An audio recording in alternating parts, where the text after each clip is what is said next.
સુરત શહેરમાં કોરોનાના 2 કેસ સામે આવતા પ્રશાસન એલર્ટ બન્યું। મહાનગરપાલિકા સંચાલિત સ્મીમેર હોસ્પિટલમાં કોરોના વોર્ડ તૈયાર કરવામાં આવ્યો, જ્યાં 4 બેડની વ્યવસ્થા છે। હજુ વધુ વોર્ડની જરૂરિયાત થાય તો અન્ય બેડ મૂકી અને વોર્ડ તૈયાર કરવામાં આવશે। સિવિલ હોસ્પિટલ ખાતે હજુ સુધી કોઈ વોર્ડ તૈયાર કરવામાં આવ્યો નથી। સિવિલ હોસ્પિટલના 2 મહિલા તબીબ કોરોનાગ્રસ્ત થયા હતા। બંને મહિલાની તબિયત હાલ સ્થિર છે। 2 પૈકી એકને રજા આપવામાં આવી છે। સુરત શહેરમાં કોરોના દેખા દીધો છે, ત્યારે સુરત મહાનગરપાલિકા દ્વારા સ્મીમેરમાં અલાયદો વોર્ડ છે ઉપલબ્ધ કરવામાં આવ્યો છે। તસવીરો તમે જોઈ શકો છો, જે રીતે મશીનરી છે તેને સજ્જ કરી દેવામાં આવી છે। સાથોસાથ તમામ ઓક્સિજન પાઇપથી લઈને તમામ જે સુવિધાઓ છે તેને અત્યારે હાલ ચકાસવામાં આવી રહી છે।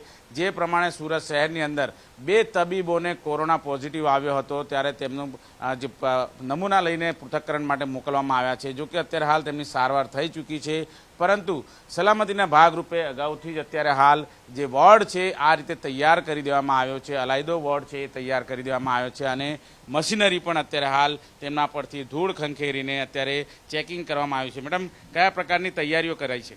કોરોના માટે અત્યારે 4 બેડ રેડી થયા છે। જો ભવિષ્યમાં જરૂર પડશે તો હજી પણ તૈયારી સગવડ છે બધી રીતે। કઈ રીતની દિશા નિર્દેશ આપવામાં આવે, કઈ રીતની સૂચના અપાઈ છે?